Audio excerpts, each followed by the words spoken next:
이 민수기에 나오는 레위인의 이야기, 제사장의 이야기, 그들의 이야기가 아니라 남의 이야기가 아니라 하나님이 우리에게 주는 메시지가 있다라는 거예요.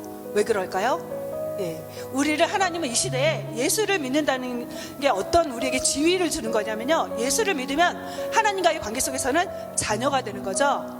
또 교회 공동체 안에서는 성도로서 한 구성원을 이루게 돼서 또 하나님 앞에서 우리는 어떤 특권을 갖게 되냐면 왕같은 제사장이 된다고 말하고 있어요. 하나님은 우리를 이제 과거에는 평신도와 성직자의 구분이 분명하게 있었는데요, 신약시대에 오면 그런 구분이 달라집니다.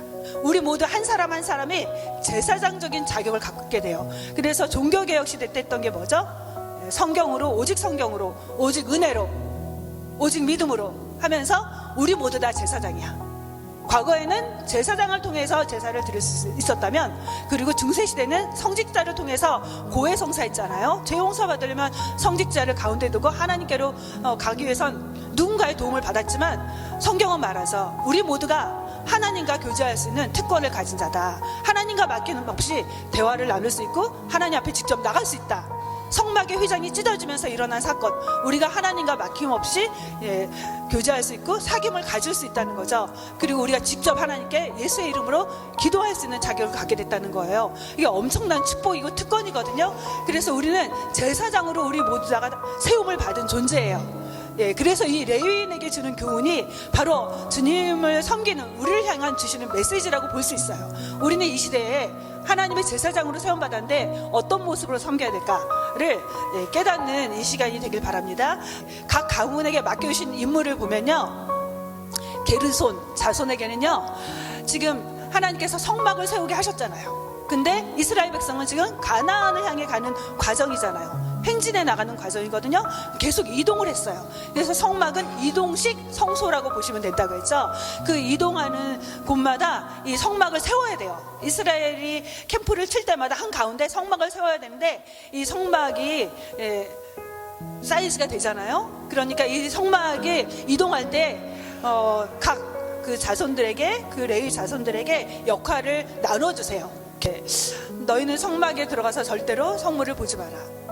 이 말씀을 하신 이유는요, 하나님의 거룩하심을 보여주기 위해서 하신 말씀이에요. 하나님은 거룩하신 분이기에 하나님께 합당한 섬김을 해야 된다는 거죠. 여러분, 하나님을 어떤 분으로 이해하고 계세요? 하나님은 어떤 분으로 알고 계세요? 우리 기독교 하나님, 사랑의 하나님이죠. 맞습니다. 하나님은 사랑이시다. 하나님은 자비가 많으시고 긍휼이 많으시고 인자가 끝이 없는 그런 하나님의 성품, 성경에서 말씀하고 있어요. 그런데 우리가 하나님에 대해 가끔 오해합니다. 마치 자애로운 할아버지처럼. 그래서 손주가 할아버지 품에 안겨서 할아버지한테 재롱 피우다가 할아버지 코수염 잡아뜯고 해도 뭐 그냥 허허 웃고 마는 그런 하나님으로 오해할 때가 있어요. 하나님이 설마 죽으리라 했다고 정말 죽을까? 아니겠지, 이렇게 생각할 수도 있어요. 그런데 하나님은요, 사랑이시기 때문에 때가 되면 정말 말을 안 듣고 죄를 반복해서 지면요, 매를 드시는 분이세요. 사랑에 매를 드시는 하나님이시거든요. 계속해서 매 맞지 않도록 경고를 해주세요. 미리미리 당부를 해주세요. 거듭거듭 말씀해주세요. 그러나 계속해서 돌이키지 않으면요, 매를 들기도 하시는 분이세요. 우리가 잘 아는 대로 하나님은 사랑이지만 또 다른 하나님의 한 손은 공의의 하나님이다. 사랑과 공의를 완전하게 조화를 이루신 분이 바로 하나님이다. 그 하나님은 사랑과 공의를 통해서 보여주신 하나님의 속성은 거룩이죠. 우리가 하나님 사랑이라고 해서 너무나 하나님을 쉽게 대하거든요. 근데 하나님은 우리가 너무나 함부로 대해도 될 만한 그런 분이 아니라는 거죠. 우리 하나님을 대하는 태도, 어떤 자세를 갖고 있는가? 성경이 우리에게 요구하는 자세는 뭔가? 두렵고 떨리는 마음으로 하나님 앞에 나가라는 거죠. 하나님, 내가 생각하는 것보다 크신 하나님이라는 거예요. 내가 이제까지 경험했던 하나님, 너무나 좋으신 하나님, 나의 기도를 들어주시고 나의 좋으신 아버지, 맞습니다. 하나님, 그러나 그 이상의 하나님이에요. 나를 돌봐주시고 내가 어려울 때마다 나의 기도에 응답해 주시고 선하신 하나님, 그래서 정말 신실하게 나를 돌보신 하나님, 나와 친밀한 교제를 나눠주신 하나님, 맞습니다. 그러나 하나님은 그 이상의 하나님이세요. 사실은 두렵고 떨리는 마음으로 엎드리면서 예배해야 될 대상이다라는 거죠. 여러분, 봉사하면서 반드시 기억하세요. 하나님을 섬긴 데 있어서 가장 중요한 것, 가장 기본이면서 가장 필수적인 것, 순종이죠.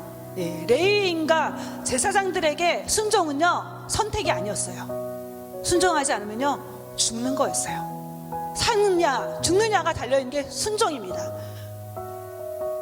순종과 거룩의 관계를 살펴보면요, 네, 하나님의 방법에 대한 절대적인 순종이 바로 거룩이라고 할 수 있어요. 하나님은 섬기는 자들에게 하나님의 방법대로 따라서 순종하는 것들을 기대하고 계세요. 예, 민수기에서 가장 많이 나오는 구절이 뭔지 아세요?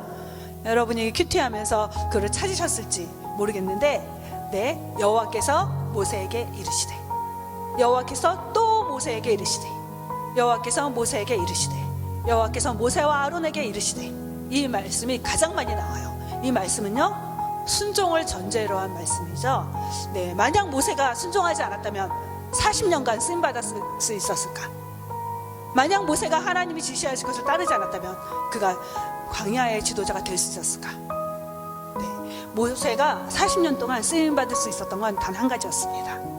하나님 명령하신 대로 그대로 따랐기 때문이죠. 여러분, 하나님의 일을 감당할 때 어떤 자세로 감당하고 계세요?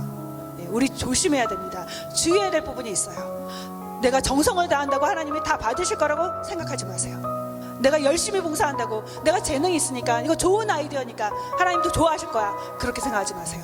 아무리 열심히 다해도 하나님의 방법이 아니라면, 하나님 원하시는 방법대로 하지 않는다면 하나님 받지 않으세요. 하나님의 일은 반드시 하나님의 지시를 따라 하나님의 방법대로 이루어져야 되는 거죠.